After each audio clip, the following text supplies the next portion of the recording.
Lotus anti ageing facial.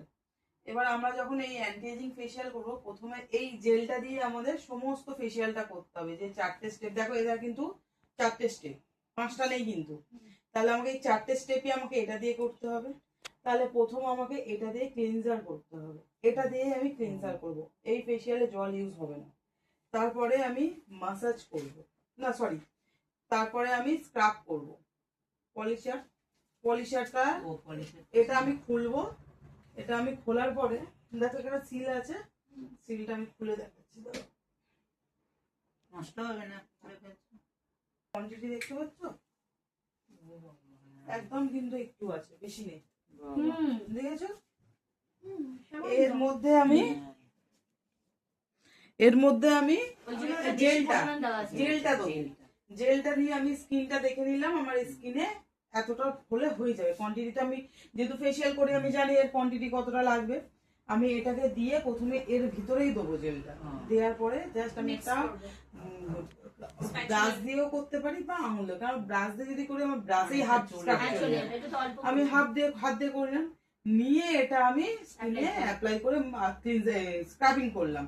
তারপরে আমার যেখানে ব্ল্যাক হেড হোয়াইট হেড আছে আমি সেটা ক্লিন করলাম। করার পরে আমি মাসাজ ক্রিম দেবো। মাসাজ ক্রিম ওইটুকুই আছে, মাসাজ ক্রিম বেশি নেই আমার,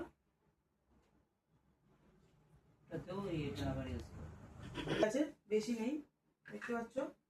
মাসাজ ক্রিমটা একটুখানি আছে সেম এতে। আমি তখন আবার এই জেলটা দেবো। জেলটা দিয়ে মানে এবার আমি প্রথমে এর ভিতরে আর জেলটা দেবো না, আমি ক্রিমটা যখনই ইউজ করবো ক্রিমটা, হ্যাঁ যখনই আমাকে তো মিনিমাম 15 মিনিট মাসাজ করতে হবে, বা ওইটুকুনি জেল ক্রিমে তো আমি মাসাজ করতে পারবো না। যখনই আমার ড্রাই হয়ে যাচ্ছে স্কিনটা, আমি তখন আবার একটু জেল নেবো, নিয়ে আবার মাসাজ করবো। মিনিমাম 15-20 মিনিট মাসাজ করলাম। তাহলে এটা 3টে স্টেপে একটু একটু করে নিলে আমার অর্ধেকের বেশি কিন্তু রয়ে যাবে। তখন রয়ে যাবে এটা রাবার মাস্ক। এই মাস্কটা আগে আমি জেলটা ঢালবো, জেলটা ঢালার পরে এই মাস্কটা আমি গুঁড়ো যেটা ডাস্ট আছে আমি ডাস্টটা দেবো।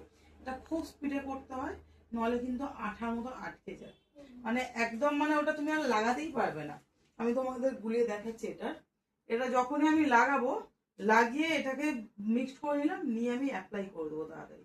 যখন অ্যাপ্লাই করবো 15 মিনিট রাখবো।